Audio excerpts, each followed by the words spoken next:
লুকমান হাকিম সাধারণ কোনো মানুষ নয়।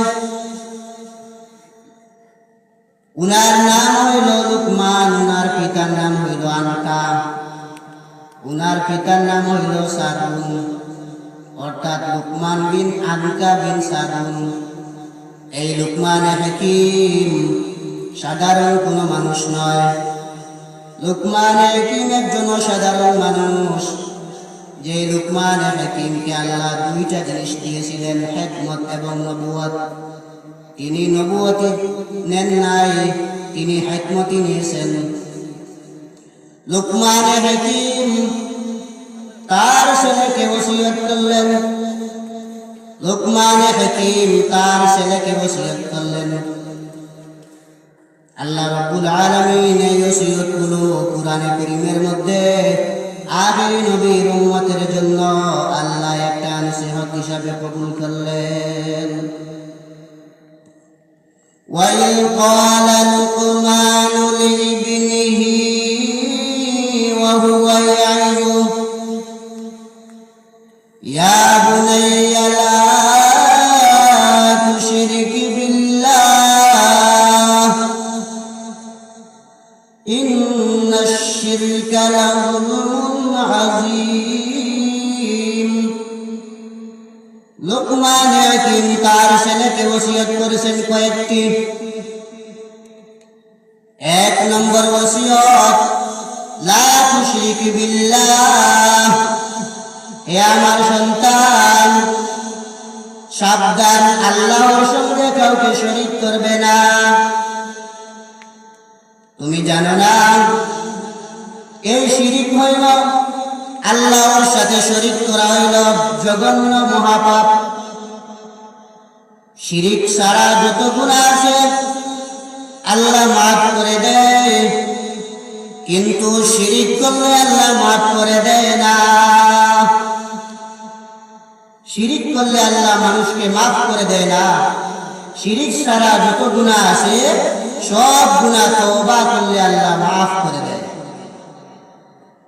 এই কারণে বাবা তার সন্তানকে ডাক দিয়ে বলে ইয়া বুনাইয়া।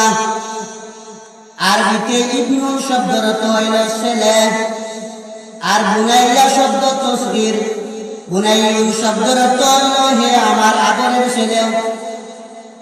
মাঝে মধ্যে আপনারা সন্তানকে আদর করে ডাক দেন, মহব্বত করে ডাক দেন। ওই লুকমান হাকিম উনি তার সন্তানকে মহব্বত করে ডাক দেন, ইয়া বুনাইয়া লা তুশরিক বিল্লাহ, হে আমার সন্তান সাবধান, কোনদিন আল্লাহর সাথে কাউকে শরীক করবে না। শিরিক হইল মহাপাপ, শিরিক হইল মহাপাপ। এই আল্লাহর সাথে কাউকে শরীক করবে না। বিশ্ব নবী তার সাহাবীকে ওসিয়ত করলেন কয়েকটি ওসিয়ত। নবীজির সাহাবী নবীজি তাকে ওসিয়ত করলেন, এক নম্বর লা তুশরিক বিল্লাহ, সাবধান তুমি আল্লাহর সাথে কাউকে শরীক করবে না। ওয়া ইন কুতিলতা আও উযিকতা, তোমাকে যদি আগুনের মধ্যে জ্বালাইয়া ছাই করে দেওয়া হয় আল্লাহর সাথে শরীক করবে না। তোমাকে যদি ফাঁসিতে লটকানো হয় সাবধান, কোনদিন আল্লাহর সাথে কাউকে শরীক করবে না। তাহলে শিরিক হইল মহাপাপ। এই শিরিক করলে মানুষকে আল্লাহ মাফ করে দেয় না। ওয়া মান ইউশরিক বিল্লাহ ফাকাদ হারামা আলাইহিল জান্নাহ, যে মানুষ আল্লাহর সাথে শরীক করে জান্নাত তার জন্য হারাম। আল্লাহর সাথে যে শিরিক করে, আল্লাহর সাথে যে শরীক করে তার জন্য জান্নাত হারাম। এখন আপনারা বলেন আল্লাহর সাথে শরীক করা জঘন্য মহাপাপ। অসংখ্য গণিত হাদিসে আছে, নবীজি সাল্লাল্লাহু আলাইহি ওয়াসাল্লাম বলেছেন আল্লাহ ছাড়া যদি কাউকে সিজদা দেওয়া জায়েজ হইতো তাহলে আমি বিশ্ব নবীর হুকুম করতাম ও মহিলারা তোমরা তোমাদের স্বামীর পায়ের নিচে সিজদা দাও। স্বামীর তো মর্যাদা, কিন্তু আল্লাহ ছাড়া কাউকে সিজদা দেওয়া জায়েজ নাই। এখন আপনারা বলেন শাহজালালের মাজারে সিজদা দেওয়া জায়েজ আছেনি? জি না। শাহপরানের মাজারে গিয়ে সিজদা দেওয়া জায়েজ আছেনি? জি না। বিশ্বনবী হাদিসে বলেছেন, সাবধান তোমরা কবরকে সিজদার জায়গা বানাই না। তাহলে যে সমস্ত মহিলারা সন্তান পাওয়ার জন্য শাহজালালের মাজারে গিয়ে সিজদা দেয়, কি করছে? শিরিক করছে। শিরিক ছাড়া যত ইবাদত আছে সব ইবাদত আল্লাহর কাছে কবুল, শিরিক করলে আল্লাহর কাছে কোনো কিছু কবুল হয় না। সময় সংক্ষেপ, এই কারণে আমি সংক্ষেপে বলতেছি, আপনারা বুঝে নিবেন আল্লাহ ছাড়া অন্য কোনো মানুষের সামনে মাথা নত করা জায়েজ না। 2 নম্বর, লোকমান হাকিম তার সন্তানকে ওসিয়ত করলেন, ওয়াসাইনা আল-ইনসানা বিওয়ালিদাইহি হামালাতহু উম্মুহু ওয়াহনান আলা ওয়াহনিন وفصاله في عامين أن اشكر لي ولوالديك। আল্লাহ রাব্বুল আলামিন বলেন, হে ইনসান জাতি, আমি আল্লাহ তোমাদেরকে ওসিয়ত করলাম আরেকটি, মা বাবার সাথে ভালো ব্যবহার করবে, কোনোদিন মা বাবার সাথে খারাপ ব্যবহার করবে না। মা তোমাকে কষ্টের পর কষ্ট, কষ্টের পর কষ্ট করে মা তোমাকে গর্ভে ধারণ করেছে। 2 বছর ভিতরে মা তোমাকে দুধ পান করিয়েছে, 2 বছর পরে দুধ ছাড়িয়েছ। হে বান্দা, সাবধান, কোনদিন মা বাবার নাফরমানি করবে না, মা বাবার অবাধ্য হবে না, মা বাবাকে কোনোদিন গালিগালাজ করবে না। মা তোমাকে কত কষ্ট করে গর্ভে ধারণ করেছে, মা সারা পৃথিবীর কোনো মানুষ বলতে পারে না গর্ভে ধারণ করলে কেমন কষ্ট। এই কারণে আল্লাহ সূরা লুকমানের মধ্যে এই আয়াত নাযিল করেছেন, বান্দা আমি আল্লাহ ওসিয়ত করলাম, সাবধান, মা বাবার সাথে খারাপ ব্যবহার করবে না, মা বাবাকে তোমরা সদ্য ব্যবহার করে চলবে, মা বাবার সাথে ভালো ব্যবহার করে চলবে। মা বাবা তোমার জান্নাত, মা বাবা আবার জাহান্নাম। মা বাবা যদি খুশি থাকে তাহলে তোমার জন্য জান্নাত, আর মা বাবা যদি নাখুশ হয় তাহলে তোমার জন্য জাহান্নাম। লোকমান হাকিম 3 নম্বর ওসিয়ত করলেন, ইয়া বুনাইয়া ইন্নাহা ইন তাকু মিসকালা হাববাতিন মিন খারদাল وتكون في صخرة أو في السماوات أو في الأرض يأتي بها الله। এ আমার সন্তান, সরিষার দানা পরিমাণ যদি কোনো জিনিস হয়, সেই জিনিসটা যদি আসমানের ভিতরে জমিনের ভিতরে কোনো জিনিসের মধ্যে থাকে, ইয়াতি বিহাল্লাহ, সব জিনিসটা কিয়ামতের ময়দানে আল্লাহর কাছে উপস্থিত হবে। সরিষার দানা পরিমাণ যদি কোনো মখলুকাত থাকে, কোনো জিনিস থাকে দুনিয়াতে, কিয়ামতের কঠিন ময়দানে আল্লাহর সামনে হাশরের ময়দানে সমবেত হবে।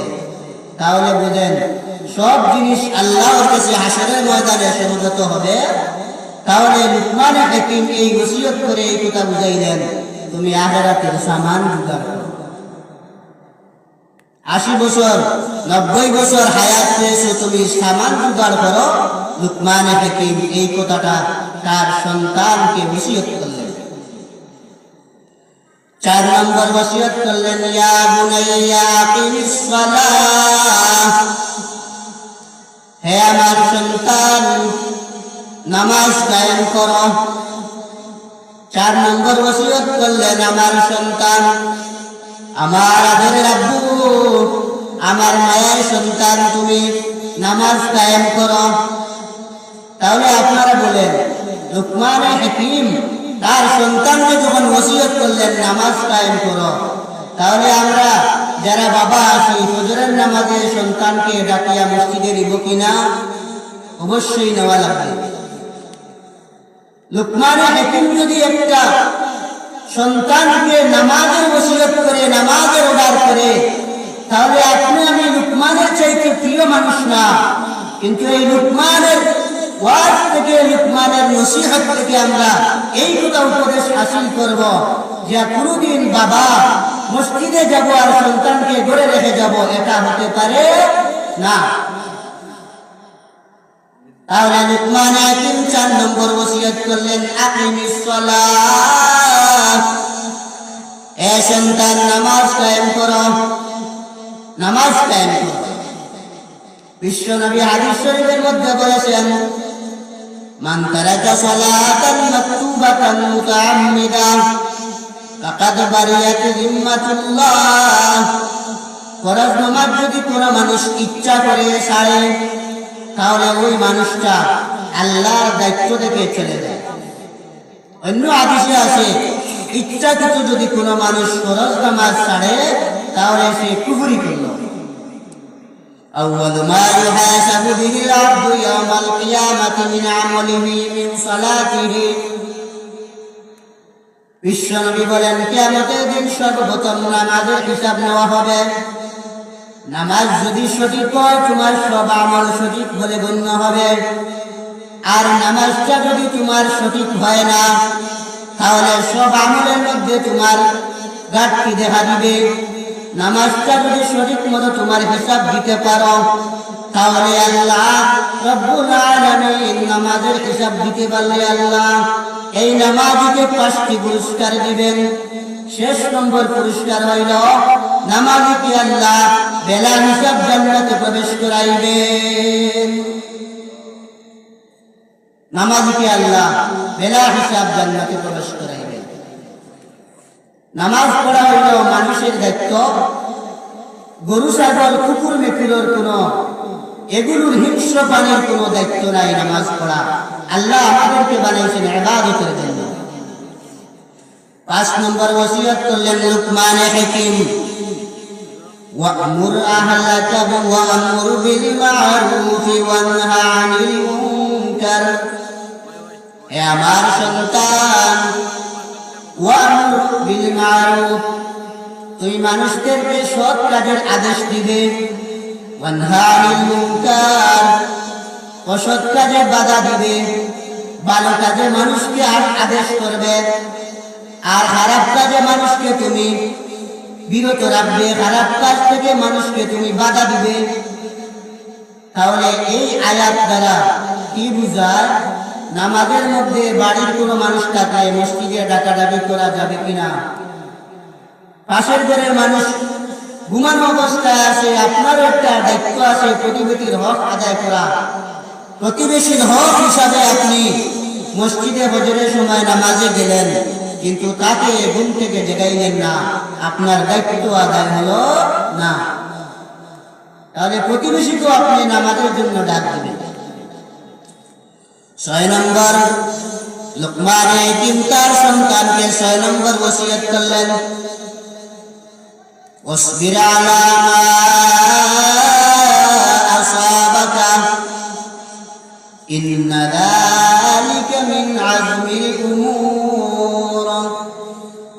হে আমার সন্তান, যত বড় মুসিবত হয় না কেন, যত বড় বিপদ হয় না কেন, তুমি ধৈর্য ধারণ করবে। আইয়ুব আলাইহিস সালাম দীর্ঘ 18 বছর পর্যন্ত এত রোগে আক্রান্ত ছিলেন, ধৈর্য ধারণ করেছেন। আল্লাহ রাব্বুল আলামিন আইয়ুব নবীকে পুরস্কার দিয়েছিলেন। দুনিয়াতে যত মানুষ নবী পয়গম্বর, দুনিয়াতে ভালো মানুষ যারা আছে তাদের মহা মুসিবত দেখা দেয়। যখন দেখবেন আপনি 5 ওয়াক্তের নামাজি, দেখবেন আপনার অনেক বিপদ আসতেছে, আপনার উপরে অনেক মুসিবত দেখা দিচ্ছে।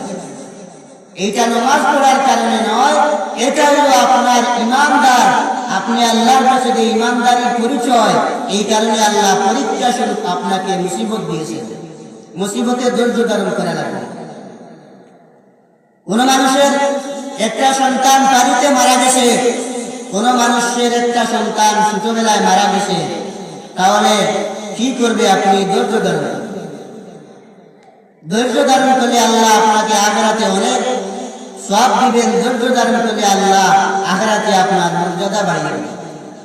তাহলে লুকমানে হাকিম তার সন্তানকে 6 নম্বর ওসিয়ত করলেন, ওয়াসবির আলা মা আসাবাকা, যত বড় মুসিবত দেখা দেয় না কেন তুমি ধৈর্য ধারণ করবে। 7 নম্বর লুকমানে হাকিম তার সন্তানকে 7 নম্বর ওসিয়ত করলেন, ওয়ালা তুসাইর খাদ্দাকা লিন্নাস, এ আমার সন্তান সাবধান, অহংকার বশত কোন মানুষকে তুচ্ছ তাচ্ছিল্য করবে না। টাকার গৌরবের কারণে, তোমার ইলমি যোগ্যতার কারণে, তোমার টাকা সম্পদ ধন সম্পদ আছে, এই যোগ্যতার কারণে তোমার টাকা পয়সা সমাজে বড়তাই আছে, সমাজের মধ্যে তোমার দাম আছে, সমাজের মধ্যে তোমার সম্মান আছে। আলিম উলামার সাথেও সুন্দরভাবে ব্যবহার করবে, ইমাম মুয়াজ্জিনের সাথে ভালো ব্যবহার করবে, মাদ্রাসার শিক্ষক হোক যে কোনো আলিম হোক সম্মান করবে, কোনো মানুষকে সাবধান তুচ্ছ তাচ্ছিল্য করবে না। তাহলে লুকমান হাকিম তার সন্তানকে ওসিয়ত করলেন, সাবধান, অহংকারের কারণে কোনো মানুষকে ছোট চোখে দেখবে না। বিশ্বনবী প্রতিদিন দোয়া করতেন, আল্লাহুম্মা জাআলনি ফি আইনি সাগীরা ওয়া ফি আয়ুনিন নাসি কাবীরা। নবীজি প্রতিদিন দোয়া করতেন, আল্লাহুম্মা জাআলনি ফি আইনি সাগীরা, আয় আল্লাহ আমি আমার নিজেকে ছোট চোখে দেখার তৌফিক দান করো, ওয়া ফি আয়ুনিন নাসি কাবীরা, মানুষের সামনে আমার মর্যাদা বাড়িয়া মানুষ আমাকে যেন বড় চোখে দেখতে পারে। অর্থাৎ বিশ্বনবী এই দোয়া করতেন, আল্লাহ আমি নিজে ছোট, আমার সাহাবী আছে, আমার উম্মত আছে, তারা আমার চাইতে বড়।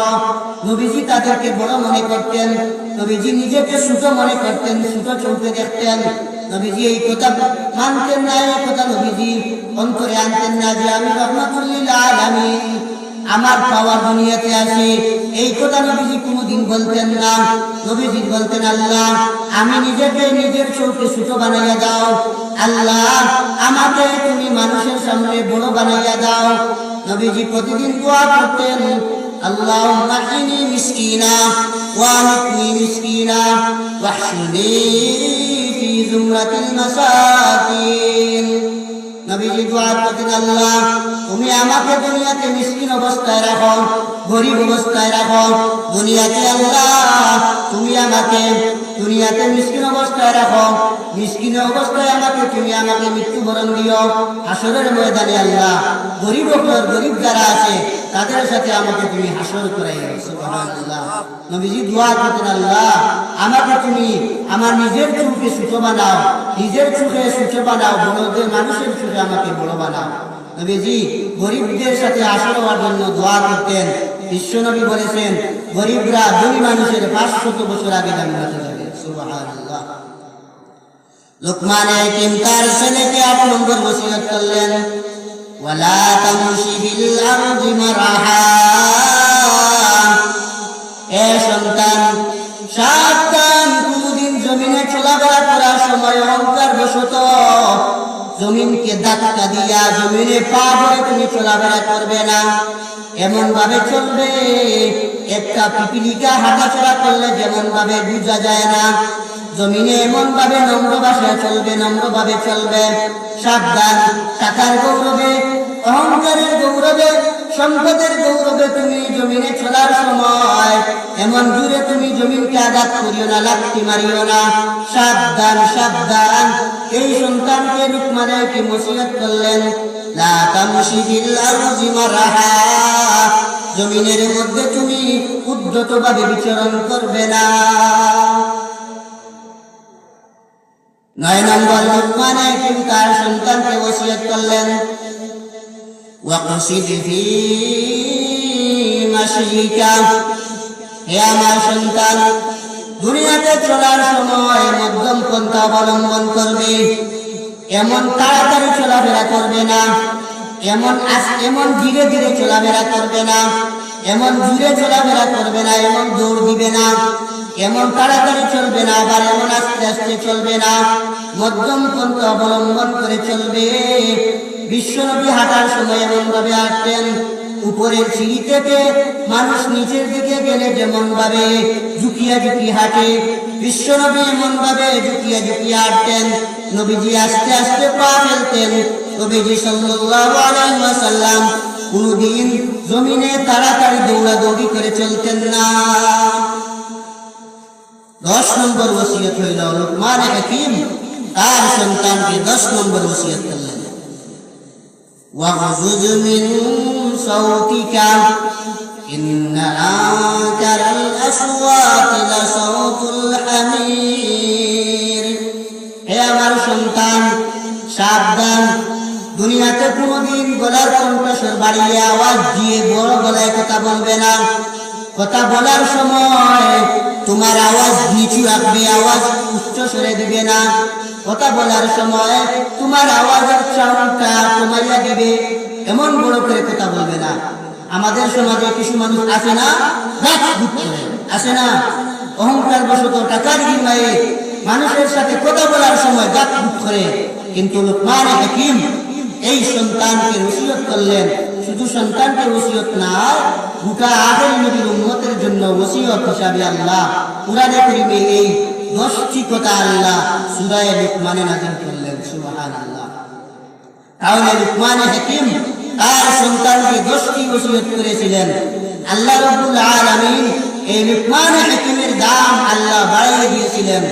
রাখাল মানুষ ছিলেন, গরু রাখাল, বকরি রাখালি করতেন, ছাগল রাখালি করতেন। আল্লাহ লুকমান হাকিমকে আল্লাহ দাম বাড়িয়ে দিয়েছেন। আরো অনেক কারণ আছে, এগুলো বলার সময় নাই। লুকমান হাকিম তার সন্তানকে 10টি ওসিয়ত করলেন।